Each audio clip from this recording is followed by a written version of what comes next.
בוקר טוב מכובדיי, אנחנו שוב פעם ביחד, אבל הפעם באופן חריג אנחנו עושים וובינר שהוא לא קרוס מודיול, כמו שבדרך כלל זה וובינר שמדבר בעיקר לחברים הלוגיסטיים שלנו. מה יהיה לנו היום?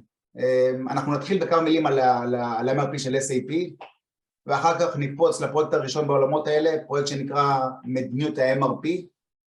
הפרויקט השני שנדבר עליו ידבר על שדרוג של תהליך ההמרה של הזמנות התכנון, והפרויקט השלישי האחרון יתאר שימוש יצירתי בנתונים של ה-MRP. בין כל פרויקט לפרויקט ניתן זמן לשאלות, ובסוף ניתן זמן לשאול על כל הקונספט, אוקיי? אז יאללה, אנחנו מוכנים להתחיל. שנייה. רגע, שכחתי להציג את הדוברת היום. הגברת הראשונה של ה-MRP, שלומית ינקוביץ'.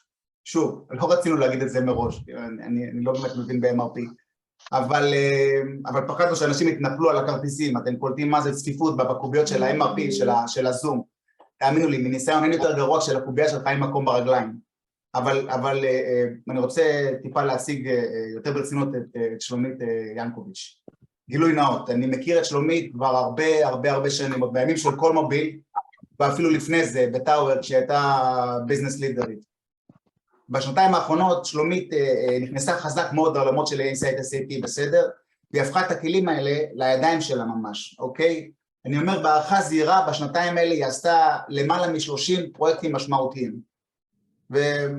וכל פעם שנתקל בבעיה היא מרימה אליי טלפון ואנחנו עובדים על הדברים. אז מכובדיי, בלי שהות מיותרת, שלומית ינקוביץ'.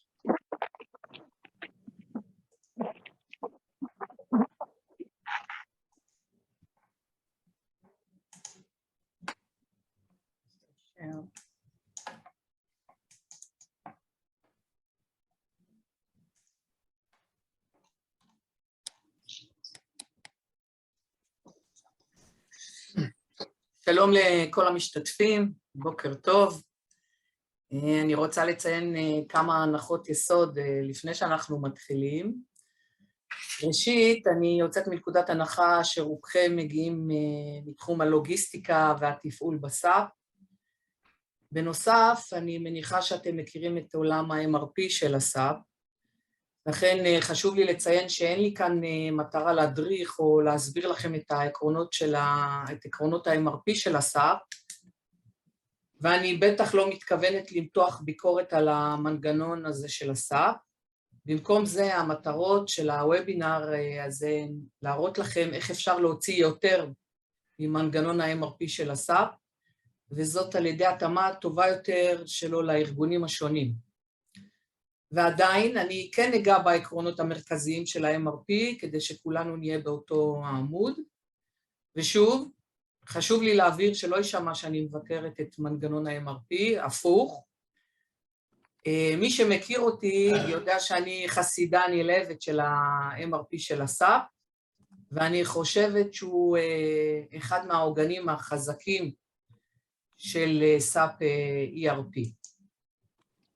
אז במעבר מהיר, ה-MRP נבנה כדי לענות על 3 שאלות: מה נדרש, כמה נדרש ולמה נדרש, מה, כמה ומתי. הנה דוגמה, אני צריכה שולחנות, כמה? 10 שולחנות, למתי? לינואר 2023, בסדר?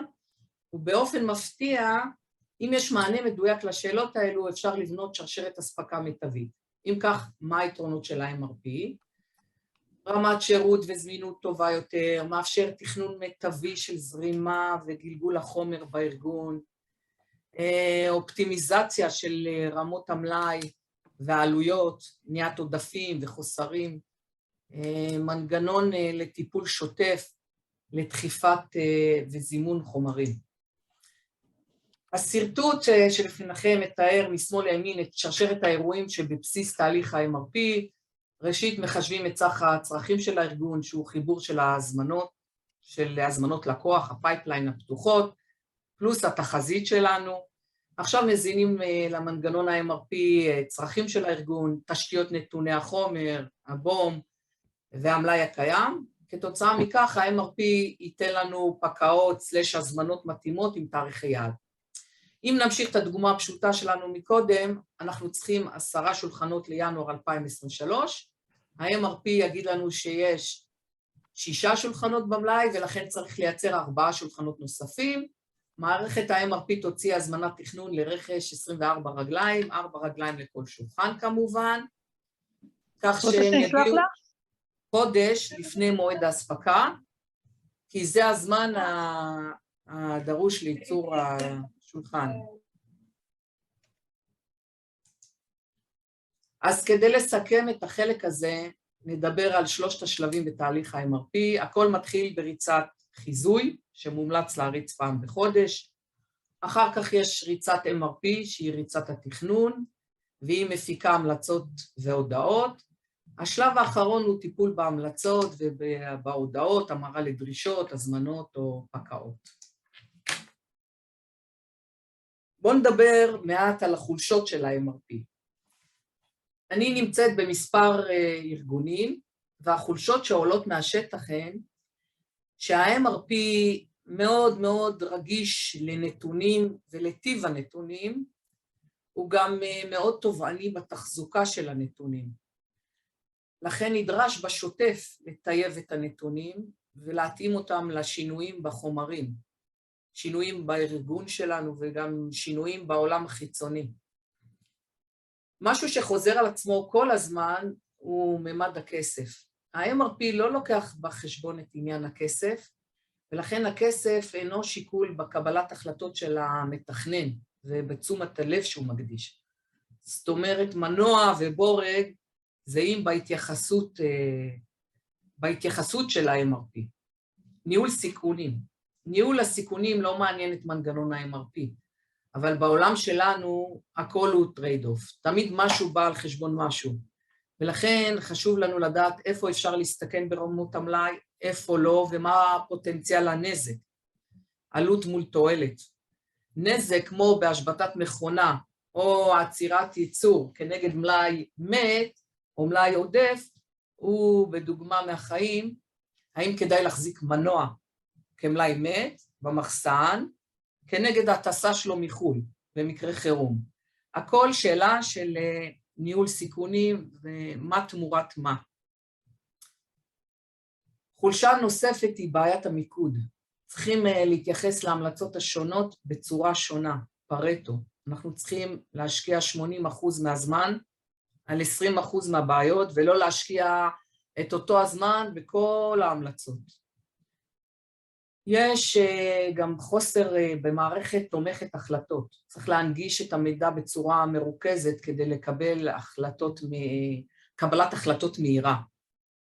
כמובן אוטומציה, עבודה ידנית, מרובה, מעבר על עשרות פריטים, שזה מתקשר לאוטומציה או חצי אוטומטי בתהליך הטיפול בהמלצות.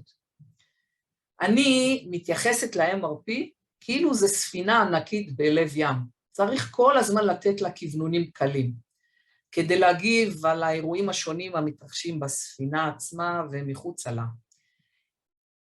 אם לא מבצעים את הכיוונונים האלו כל הזמן, הספינה לאט לאט מאבדת כיוון ונעצרת, ואז להזיז אותה חזרה זה סיפור.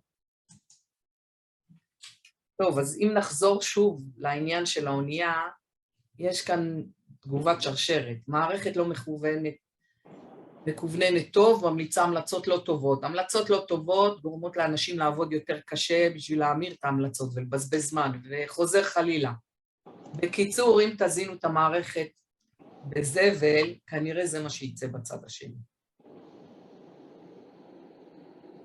אז דיברנו מעט על ה-MRP ועל החולשות שלו. אני רוצה לשתף אתכם בפרויקט שעשיתי בעולמות ה-MRP, פרויקט בשם מדיניות המלאי.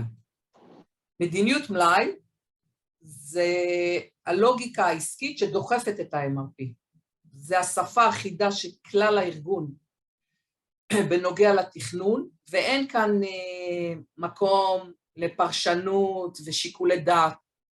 זו התורה של הארגון, וכולם יודעים את זאת. אוקיי? תהליך של בניית מדיניות המלאי חייב להתבצע בשיתוף הביזנס, וחייב להיות מותאם לארגון עצמו, בסאפ מימשו את מדיניות המלאי באמצעות סט נתונים ברמת החומר, שדות שמתארים את החומר עצמו ואת ההתנהגות שלו. בשביל להקל על הניהול של אין ספור חומרים, סאפ מאפשרים לחבר קבוצות דומות של חומרים יחד באמצעות מה שנקרא MRP פרופייל.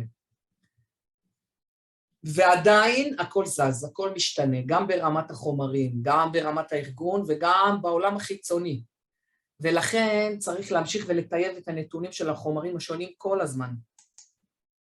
אז הנה כמה דוגמאות לשינויים שמחייבים כיוונון של תשתיות הנתונים ושל מדיניות המלאי. נחלק אותם לשינויים ברמת החומר, יש שינויים ברמת הארגון ושינויים בעולם. שינויים ברמת החומר זה מחזור חיים של חומר, גיל החומר, צריכות שלו, הריקול, תקופת אחריות, פריטים חליפיים. שינויים ברמת הארגון זה קמפיינים, שינויי מיקוד, end of life. איזה שינויים יש בעולם? קורונה, מלחמת רוסיה, אוקראינה, חרם אמריקאי, הכור בפוקושימה, רגולציה. ברור שאם לא מגיבים לכל השינויים האלו ברמה השוטפת, האונייה תיעצר. הנחת העבודה שלי בעניין של מדיניות המלאי, שהביזנס חייב להיות מעורב בכיוונים האלו, הכל צריך להיות בשפה של הביזנס, והביזנס צריך לקבל את ההחלטות השונות. לכן, הפרעתי לגמרי את הרכיב של הכיוונון מהסאפ, ואפשרתי לאנשי הביזנס להשפיע עליו בשפה ובכלים שלהם. בניתי אינסייט, שמבוסס על החומרים הרלוונטיים ל-MRP, נגיד MM60 לדוגמה. לכל חומר הבאתי את כל הנתונים שמשפיעים על המדיניות המלאי שלו, גיל, מחיר, צריכות, מופעים, קבוצות חומר ועוד ועוד ועוד ועוד.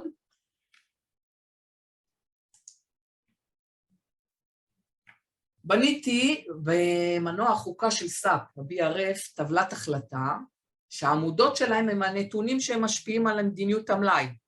העמודה שה-BRF מחזיר הוא בעצם מדיניות המלאי המתאימה.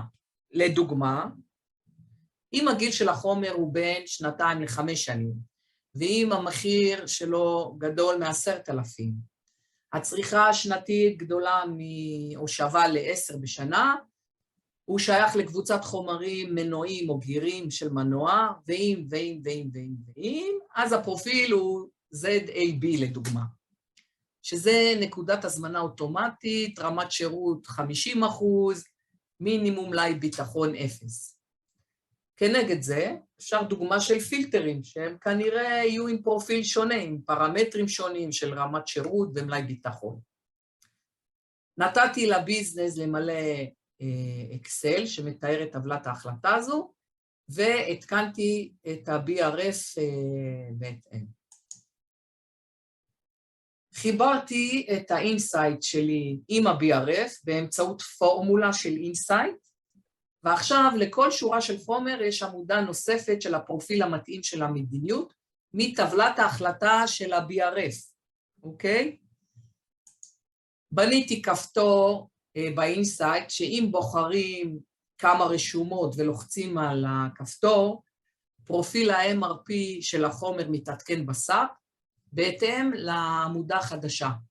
זאת אומרת, הכפתור מעדכן את הפרופיל במקט עצמו.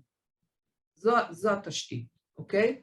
עכשיו ארגנתי את האינסייט כדי לאפשר לפלנרים לקבל החלטות מושכלות, בניתי לאאוט שמציג רק את החומרים שהפרופיל הנוכחי שלהם שונה מזה המחושב, הוספתי שדה שמאפשר להחריג חומרים מסוימים מהמנגנון הזה, לדוגמה פריטים קריטיים או קמפיינים, הוספתי כל מיני קיבוצים, גרופים, כדי להכניס שיקולים של כסף, חומר וכו'.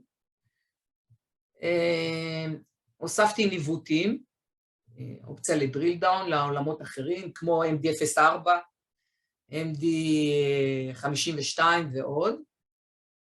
אפשרתי גם להריץ חלק מהשינויים ברקע, לדוגמה חומרים זולים. אגב, אני ממליצה להריץ את מדיניות המלאי לפני ריצת התכנון, פעם בחודש או פעם ברבעון.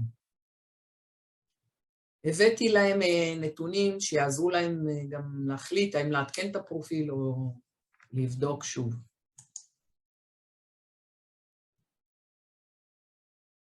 אוקיי? זה המסך. אז לסכם את הפרויקט, להוסיף קצת, אם אתם שואלים אותי מה הדברים החשובים בפרויקט הזה, אז אני אומרת, יש כאן שכבה מעל ה-MRP, שמאפשרת לנו כלי טיוב אוטומטי עבור הביזנס. כמו שהתאמנו את המבנה לצרכים של הארגון במערכת הייצור, ובזמן קצר אפשר באותם כלים בדיוק להמשיך את המנגנון לשינויים השונים בעולמות, לתקן את הנתונים בטבלאות ההחלטה, להוסיף עמודות תוכן, ניווטים לדוחות חדשים, ועוד ועוד ועוד. שאלות, לפני שנמשיך לפרויקט הבא? אנשים. יש שאלות?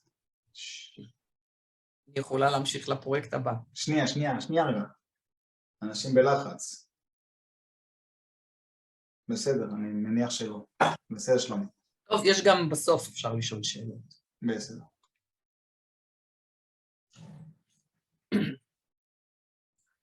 ולפרויקט השני שלנו להיום, מסך תפעולי להמרת המלצות. אז אם נחזור רגע לשקפים הראשונים, התוצר של תהליך ה-MRP הוא סט של המלצות, או בשפה שלנו planned orders. בעצם עכשיו, תפקידנו הוא להחליט אם אנחנו מאמצים את ההמלצות האלו או לא. ה-MRP ממליץ לדוגמה לרכוש משהו. המשמעות של אימוץ ההמלצה היא יצירה של פקודת רכש מתאימה, PR.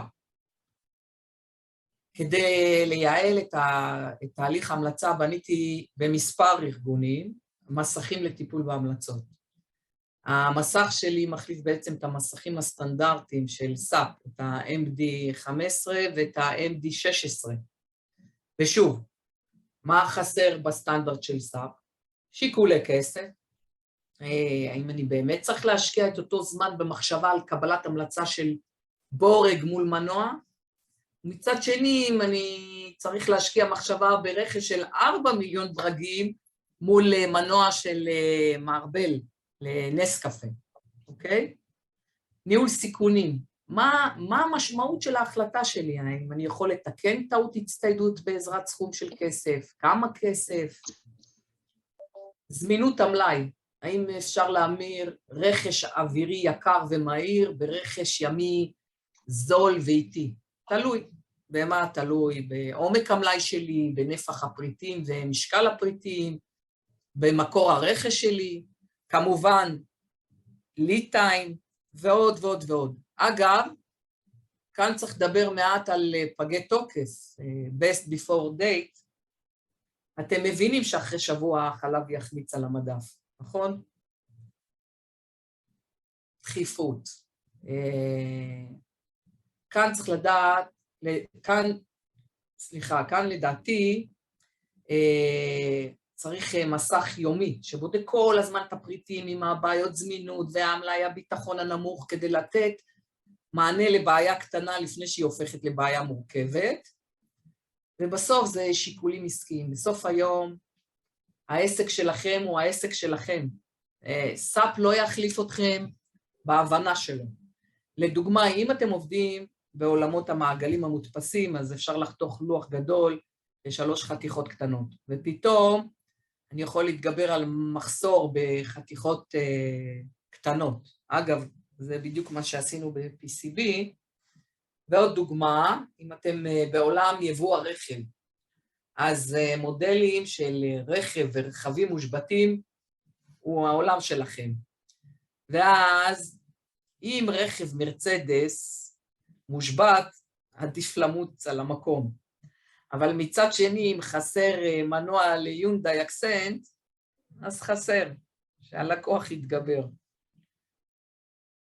שימו לב שהבעיות הן די דומות לבעיות שהצגתי בפרויקט הקודם של מדיניות המלאי. עוד פעם, אין שיקולי כסף, עוד פעם אין, פעם הביזנס לא מעורב ויכול להשפיע, עוד פעם חסר מידע ומיקוד לקבלת ההחלטה המושכלת. ושוב, מה המטרה שלנו בעצם? בשלב ההמרה, מה המטרה שלנו בעצם בשלב ההמרה של ההמלצות? לעבוד מול הפרטו תמיד, להתרכז ב-20% מהבעיות החשובות ולהשקיע בהם את 80% מהזמן שלנו, לעבור למוד של אוטומט בפריטים הזולים והפשוטים, להתרכז בפריטים החריגים שהולכים מעט, במקום להשקיע מאמץ פעם ועוד פעם ועוד פעם בפריטים שנצרכים המון, הזמנות תכופות, טיפול מרוכז בכל בעיות זמינות המלאי, ולהתחשב בקיבולת הייצור, כדי לאפשר איזו אופטימיזציה טובה יותר בהמרה. זה אגב פרויקט שלם בפני עצמו, אז הנה אנחנו רואים מסך דוגמה ממאיר, המטרה היא לקצר זמנים. לקצר זמנים ולעזור בקבלת החלטות למימוש או אי מימוש, ההמלצה או שינוי ההמלצה, נניח הגדלה או הקטנה של הכמות. בפרויקט מסוג זה התבססתי על טבלת המלצות פלאף, או על טרנזקציית קויז, Production Order Information System, מי שמכיר. את המסך המקורי הרחבתי בעזרת אינסייט, הכל במסך אחד. השארת נתונים שחלקם רלוונטיים רק לארגון, וחלקם אוניברסליים שרלוונטיים לכל ארגון. קיבוצים לפי פרמטרים שונים, כדי שאפשר יהיה להתמקד כל פעם באוכלוסייה ספציפית. ניווטים לכל המקומות שחשובים לביזנס, גם לדוחות סטנדרט וגם לדוחות זדים של הארגון. אוטומציה, הנה פה, אם אתם רואים את הכפתורים האלו, כפתורים להמרה אוטומטית וחצי אוטומטית של ההמלצות. חצי אוטומטית אומר שהמערכת ממלאת את כל הנתונים הדרושים, והמעקד יכול להוסיף מה שדרוש או לשנות, ואז ללחוץ על סייב. התראות, יש כאן כל מיני התראות, רמזורים, רשימות עם בעיות, ליד טיימים, פגי תוקף, זמינות, עומקי מלאי, אוקיי? למסך הבא, אז שם ראינו מסך מעולמות ייבוא הרכב, פה אנחנו רואים גלם. שימו לב, יש כאן עוד פעם, הנה התייחסות לעומק מלאי, חודשי מלאי, צריכות חודשיות, חיתוכים וגם הכפתורים שדיברנו עליהם. כאן אני חותכת למשל את הנתונים לפי שיטת העיתוד, אוקיי? והנה בפרויקט הזה החלוקה היא לפי תקופות, שנים וחודשים, וזה מסך להורדת פקעות, ולכן מה שחשוב כאן הוא נתוני הקפסיטי שאנחנו רואים, של הייצור, פגי תוקף, מאפייני המוצר שקשורים לייצור, ועוד ועוד נתונים. ושוב, אם אתם שואלים אותי מה הדברים החשובים בפרויקט הזה, אז אני אומרת, יש כאן עוד פעם שכבה מעל ה-MRP, שמאפשרת לנו כלי תומך החלטות, בעצם לאכוף את הלוגיקה העסקית של הארגון. כמו שהתאמנו את המבנה לצרכים של הארגון במערכת הייצור ובזמן קצר, אפשר באותם כלים בדיוק להמשיך, להתאים את המנגנון לשינויים השונים בעולמות, להוסיף קיבוצים, להוסיף עמודות תוכן, ניווטים לדוחות חדשים, ועוד ועוד ועוד ועוד. שאלות? יש לי שאלה. בונה, איך זה? מה, אתם לא שואלים? זה רציני? כאילו, אני שמעתי את זה 40 פעם, אז בטח שאין לי שאלות, אבל אתם... בסדר, זה הקהל המבויש. תמשיך שלומי, כמו שאמרת, בסוף יהיה זמן לשאלות כוללות.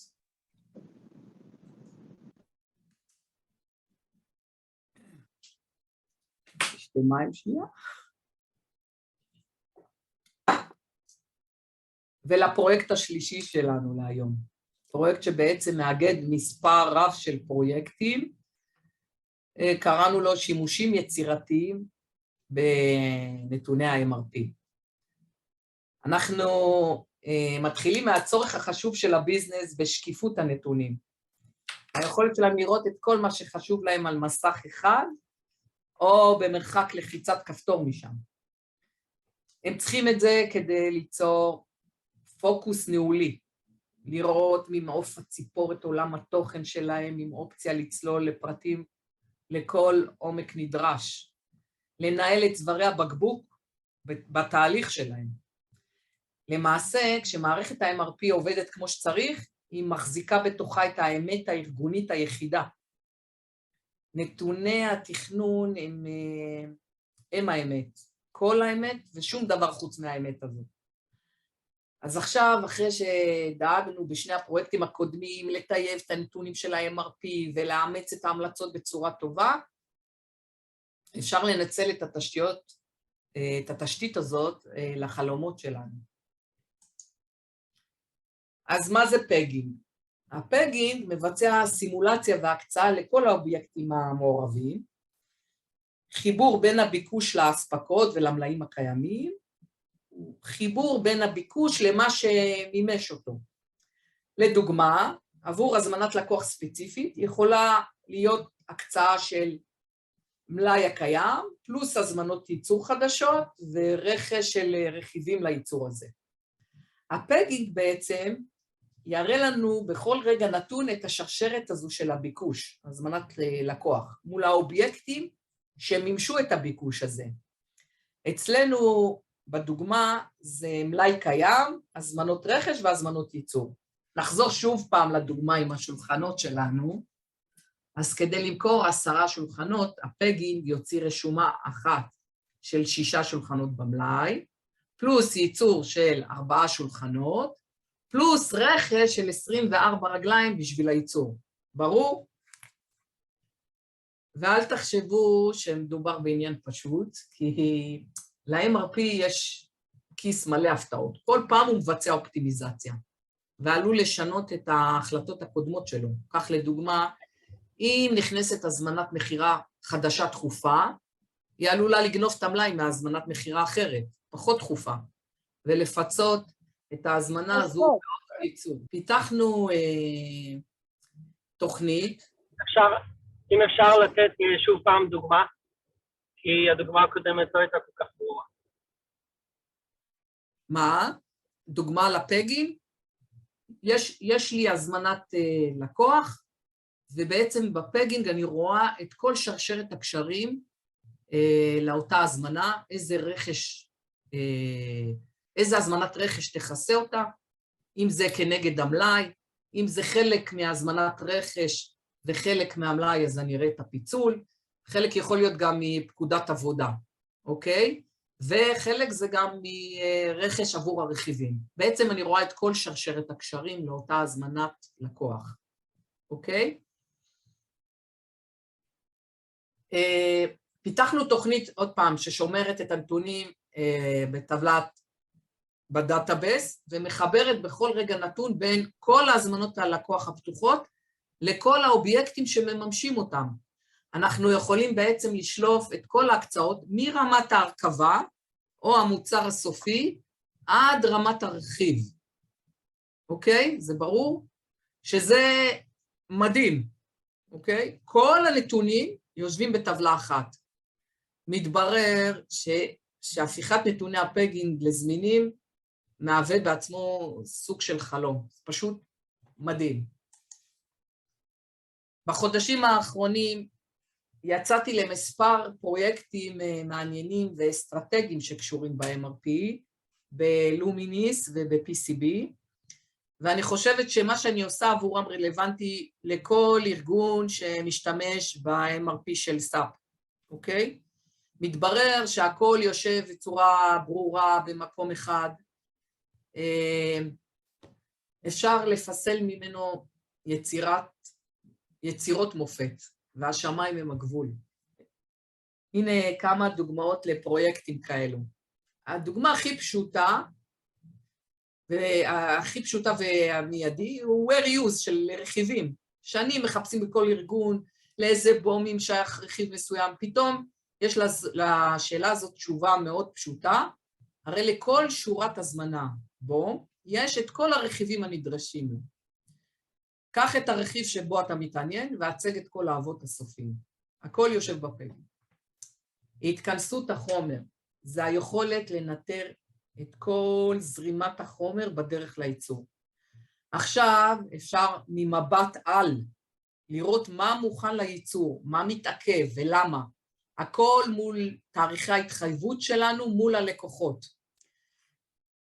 זה הפרויקט הראשון שביצעתי בעולמות ה-MRP, ומאז הסכר נפרץ. ניהול ה-Backlog וה-Back-Ordering, ניהול כל ההזמנות הפתוחות, תאריכי ההספקה מול בעיות מלאי, אנחנו מוודאים שיש כיסוי מלא ובזמן, ואם לא, אנחנו מאפשרים תזוזת מלאי בין חברתי או רכש חיצוני כדי לספק את החוסר.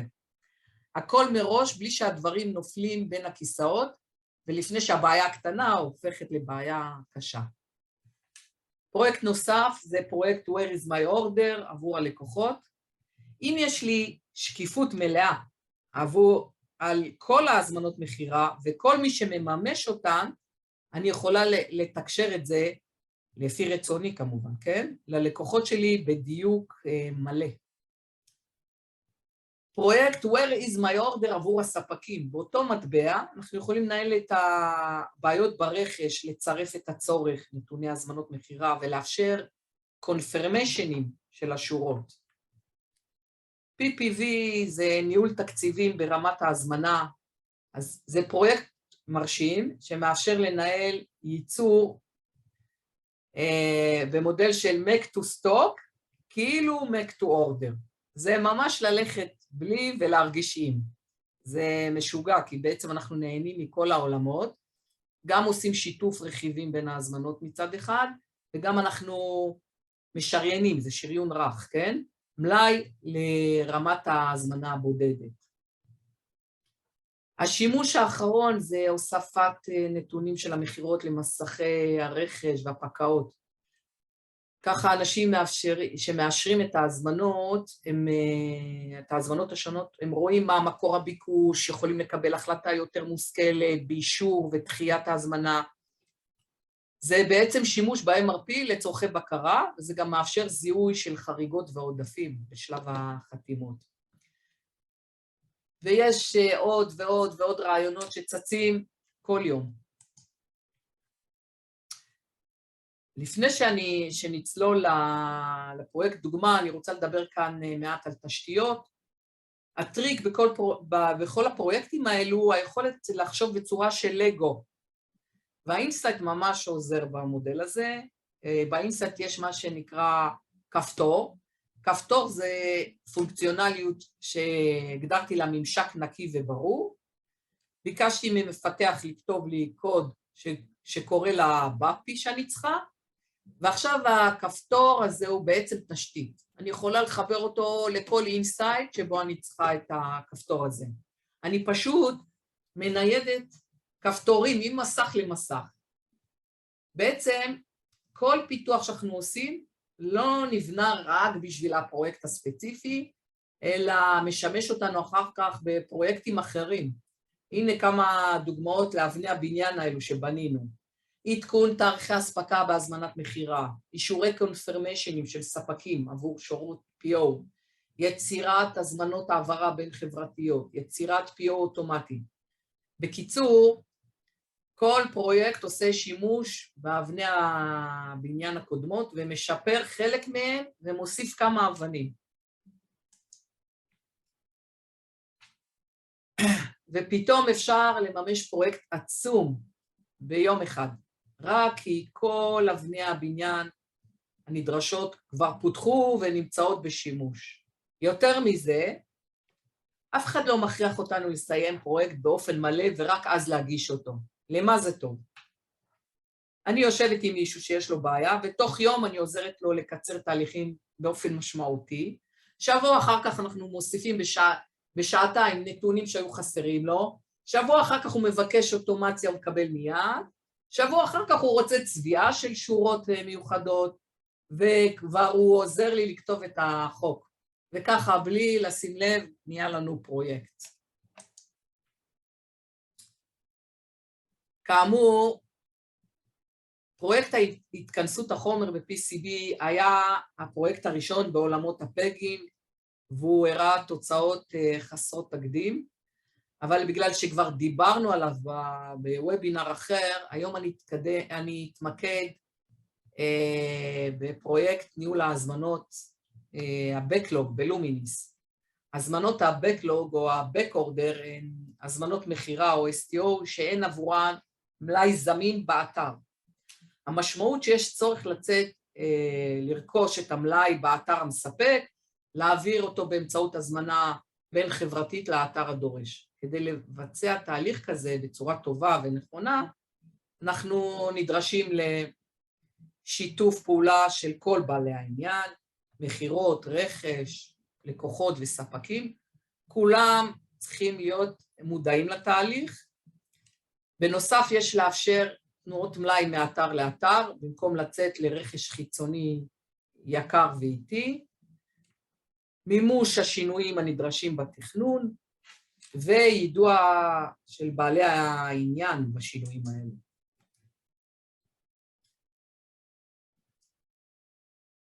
בנינו מסך אחד, היררכי, של כל החומרים, עם אפשרות לצלילה לכל קומה, מהחומר, לחומר והאתר, לחומר והאתר וההזמנה. זאת אומרת, מהחומר עד להזמנה הספציפית שנדרשת, אוקיי? הדוח הבסיסי מבוסס על כלל ההזמנות שאין להם כיסוי מלאי באתר, מה שנקרא ההזמנות עם בעיות זמינות. לידן הצגתי את כל המלאי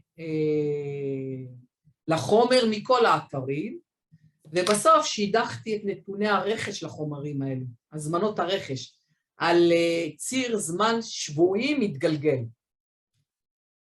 הוספתי מידע תומך, הוספתי דגלים שונים המצביעים על בעיות אפשריות של חוסר בהזמנות רכש, חוסר מלאי, איחורי אספקה, תעדופים, הזמנות דחופות.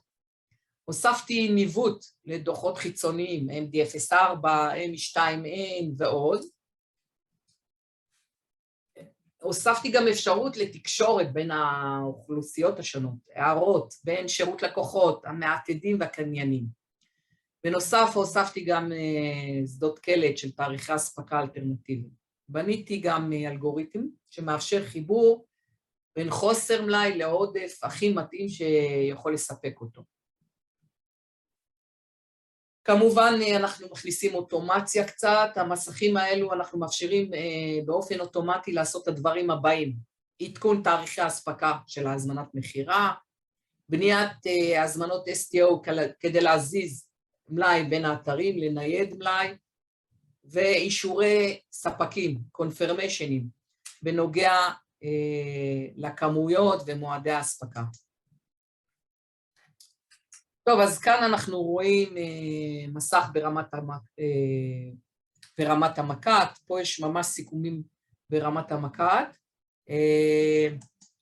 זה המשך המסך, פה זה החיבור של מחירות מול עולם הרכש, ואיך זה בפריסה שבועית, קצת התראות, אופציה לתקשורת. כאן אנחנו צוללים ברמת ההזמנה הספציפית, אוקיי? וכאן אנחנו רואים מסך שמראה ברמת האתר, ומפה אפשר לבצע את הניודים של המלאי. איפה יש, איפה אין, איפה אפשר לנייד, מה מותר גם לנייד. תקשיבו, הלקוחה שלי אמרה לי אתמול בבוקר שהפרויקט של ה-Backlog יעשה וואו בארגון. זהו, זה אומר הכל. לפני הסיכום, יש לכם שאלות?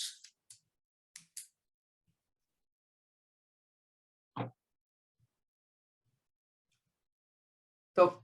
תני להם עוד דקה, עוד שנייה. נראה לי שהם כולם בסדר. טוב. נתקדם.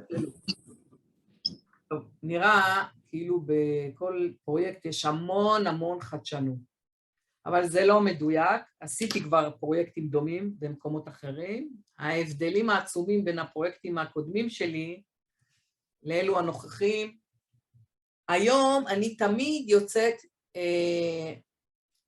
ממשהו סטנדרטי של סאפ. זה חוסך לי כמות מטורפת של זמן, והכי חשוב, אני וכל מי שעובד איתי יודע בוודאות מוחלטת שהנתונים מדויקים. קבועי הזמן, אם אני מסתכלת על פרויקט דומה לזה של מדיניות המלאי ומסכי תכנון שעשיתי בכל מוביל, היינו צוות של 4 וזה לקח לנו 6 חודשים, ועוד חצי שנה עד שהדברים יתייצבו. עם אינסייט אני עושה הכל לבד, וזה לוקח לי ימים בודדים. יותר מזה, לא רק שזה לוקח לי חלקיק מהזמן, יש כאן גמישות מטורפת שמאפשרת לי להתפתח, להיות קשובה לביזנס ולענות להם על כל בקשה שעולה להם, לפעמים גם במקום. צוות וכסף כאמור אין מה להשוות. החלק המעניין הוא שאת הפרויקטים האלו אני מעבירה אחר כך לאנשים בתוך הארגון.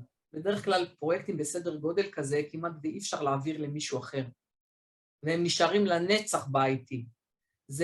זה גם קשה להעביר את זה למיישם אחר, אבל עם האינסייט מאוד קל להעביר את הפרויקטים הלאה, ואלו שמקבלים אותו לא רק שמתחזקים את המודל, הם גם מרחיבים אותו בעצמם. בעצם כל הפרויקטים אפשרו לי להוסיף בתהליכים הסטנדרטיים את מה שהיה חסר לי. ואז, ואם ככה, אם לסכם את הסיכום, שיקולי כסף, מערכות תומכות החלטה ואוטומציה, אתם רואים שאלו דברים שחוזרים על עצמם בכל הפרויקטים. תודה רבה על ההקשבה. תודה רבה. יש לי שאלה, גם בדווקא משתמשים. שיש... שלום? הלו? כן, כן. שומעים אותי? כן, שומעים אותך. אני עדינה מטמבור. אצלנו יש הקצאת מלאי להזמנות על פי הספקות. בפועל, אותם 100 יחידות במלאי, הן מובטחות כ10 לקוחות שונים, שכל אחד מהם ביקש 50, כי בזמן יצירת ההזמנה יש מלאי זמין. האם יש לכם פתרון להקצאת מלאי, לשריין מלאי להזמנה, כאשר המלאי הוא make to stock ולא make to order? הפגינג הוא בעצם מאפשר שריון רך, אוקיי? אפשר לגנוב מלאים, זה הגמישות שלו וזה היתרון שלו וזה גם החוסר שלו. כדי לשמור מלאים אתם צריכים להשתמש או לעבוד make to order או לשמור במנגנון אחר, אפשר גם להתערב בבדיקת זמינות, אבל התהליך, הוא ייתן לך בקרה לתהליך, עדיין אם מישהו ייקח מלאי ללקוח אחר, אני לא שומעת טוב. אמרנו שעדיין אם מישהו ינפק או ישלח מלאי ללקוח אחר, זה לא שריון קשיח, אוקיי? מה שאנחנו מראים פה זה שריונים רכים, מה ה-MRP המליץ ואיך הוא שידך, אבל אין פה שריון קשיח. כדי לעשות את זה, זה מנגנון אחר שצריך לעשות. אוקיי? עדינה, מה ששלומית אומרת, שזה בדיוק העניין, את עושה שריון רך. אם מישהו גונב אצלכם או לוקח דברים כי יש לו הזמנה דחופה, והוא גונב מלאי, זו כבר בעיה אושי, ואפשר לפתור אותה. אבל יש כאן יכולת לעשות soft allocation על המלאי, אז אני אענה לך תשובה אחר כך בכתב, בסדר עדינה? אני אענה תשובה בכתב. שאלות נוספות? לצערי, יש לי קלה בשמיעה. כן, היה משה, שלומית. מישהו רצה לשאול.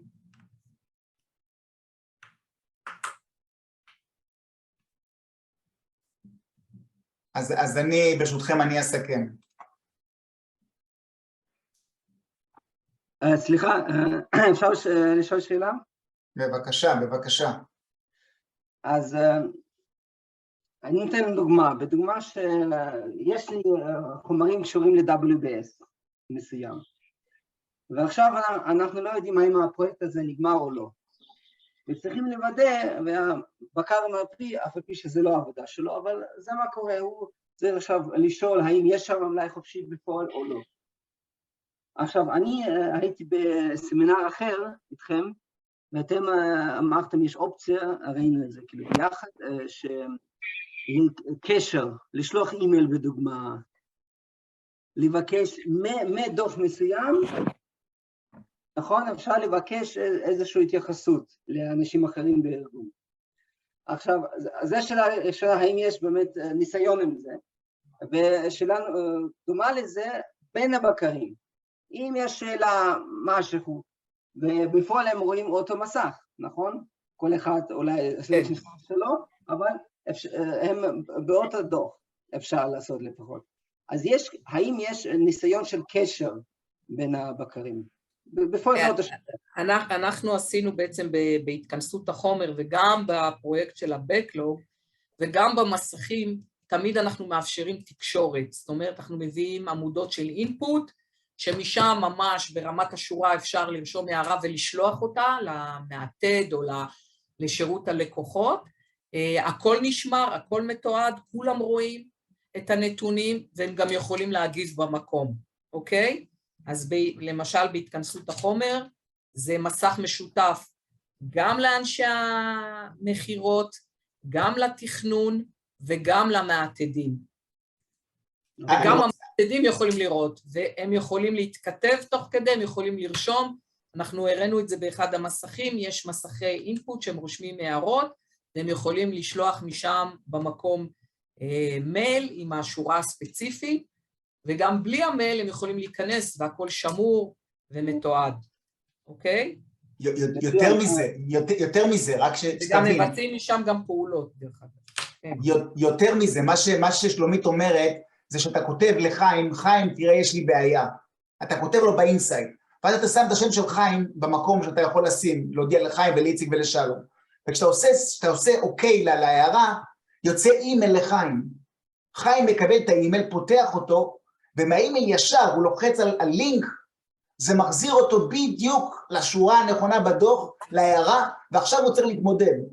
זה לא סתם מה שאתה מודיע לחיים. חיים מקבל אימייל, וחיים יכול לחזור לאותה נקודה בדיוק בשביל לעשות קולבוריישן. ככה זה מחובר.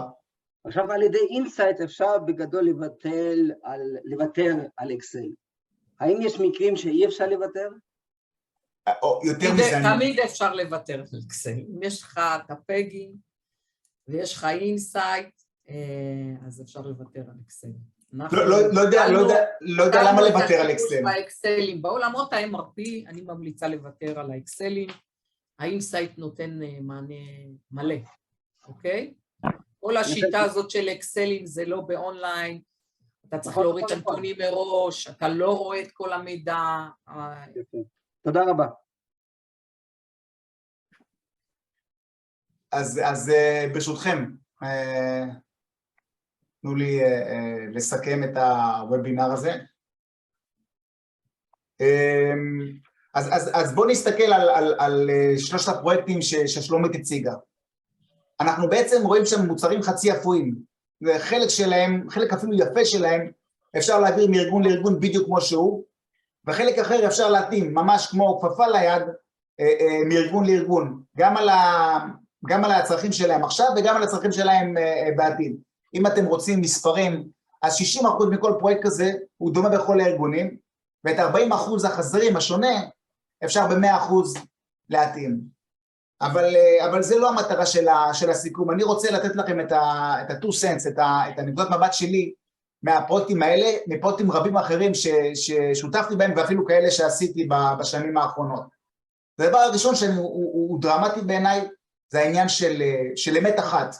פתאום אין אקסלים שקופצים עם נתונים שונים, יושבים בפגישה וכל אחד מראה נקודות מבט שלו. פתאום יש אמת אחת, כולם מכירים אותה, וכולם מודעים לה, בסדר? ועכשיו אני שם לב גם כן לשתי תנועות מעניינות. לאט לאט אני רואה שאנשים בכירים יותר ויותר משתמשים באינסייט בעצמם בשביל לעשות לעצמם דברים. הם לא ממתינים למישהו שיעשה להם משהו. הם בעצמם עושים את הדברים עבור עצמם. בדבר דומה, אני שם לב שהיררכיות יותר בכירות, אפילו עד רמת המנכ"ל, משתמשים באינסייטים שהם מקבלים ככלי ניהולי. אז אם אני חוזר על האמת אחת, זה כבר מצחיק שמישהו יגיד, ה-BI לא רץ אתמול בלילה, או ה-BI הוא מלפני שבוע. המנכ"ל מציג את האמת הזאת בפגישה, הוא בעצמו, אוקיי? בואו נלך לעוד נקודה, לעוד טק שיש לי מתוך העניין הזה, בגלל שיש מקום אחד שכולם מסתכלים עליו, ולמקום הזה אני יכול להוסיף לוגיקה, מאוד, מאוד קל עכשיו להכניס בארגון איזשהו חוקות עסקיות, ולגרום לכל הארגון ללכת איתם, לכוון את האונייה הזאת מאוד מאוד מהר, בסדר? אם אני רוצה ללכת 10 שנים אחורה, אני זוכר שהפלנרים הטובים, הקניינים הטובים, אנשי המחירות הטובים, היו אלה שידעו לשים יד על המידע הנכון, ידעו להפעיל אקסלים טוב, ידעו לעשות queries וכאלה דברים. עם אינסייט, בעצם המידע הזה, המידע הנכון, המדויק, הוא כבר נחלת הכלל. עכשיו התחרות שאני רואה בין הקניינים, בין אנשי המחירות, בין הביירים, בין כולם, זה מה הם עושים עם המידע הזה. איך הם לוקחים אותו ומנצלים אותו הכי טוב לטובת הארגון והיעדים שלו. הערך המוסף העצום שאני רואה באינסייט הוא בעצם שהוא מזמן כבר לא מכונת דוחות. אין דבר יותר רחוק מזה. אינסייט היום הוא מחולל תהליכים עסקיים. במקום אחד הבן אדם עושה הכל, הוא רואה הכל, הוא מתקשר הכל, הוא מבצע הכל. בעצם אפשר להתחיל מסתם דוח מטופש, ולהפוך אותו, נגיד דוח על PO'ים, להפוך אותו ל-Office of the Buyer, בסדר? זה המקום היחיד שהבייר עושה משם הכל. באותו מטבע אני יכול לעשות לכם Office of the Planner, Office of the CFO, Office of the whatever, בסדר? האינסייט בעצם לוקח את התהליך העסקי לממד אחר, לממד שונה. והנקודה האחרונה שמשעשעת אותי, היא שאני חושב בפעם הראשונה הידע והלוגיקה נמצאים בתוך המערכת ומשותפים לכולם. בסדר? עד כאן דברנו להיום. בסדר? אם יש למישהו שאלות, אז זה הזמן, נקצה לזה את כמה דקות האחרונות שנשארו לנו. אתם יכולים לפתוח מיקרופונים?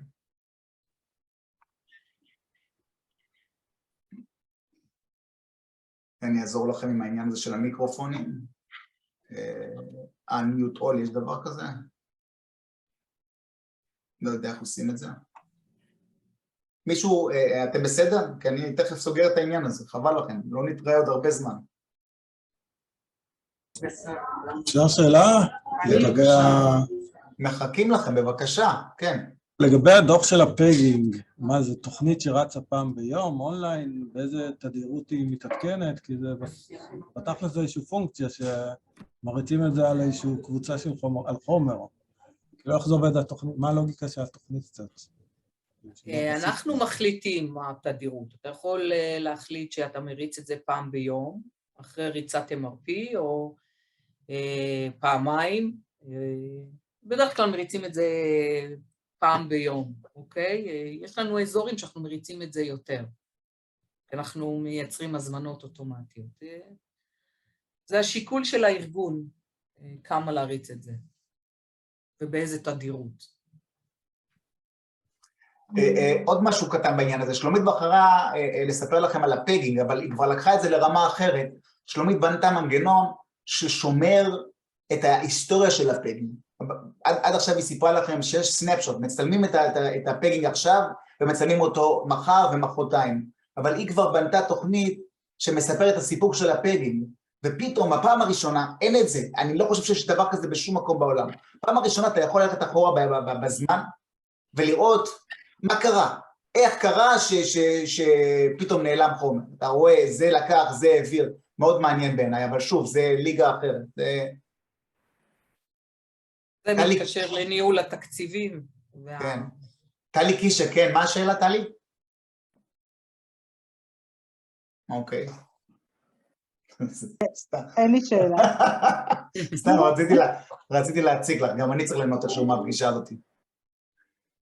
מכובדיי, שיהיה לכם שבוע הכי טוב בעולם, תהיו חזקים. נובמבר, אתם זוכרים, אינסייד, גרסה חדשה, עם מלא הפתעות. שלומית, מיליון תודה שוב, תהיו חזקים. תודה רבה, שלומית. ביי. היה ממש מעניין. תודה.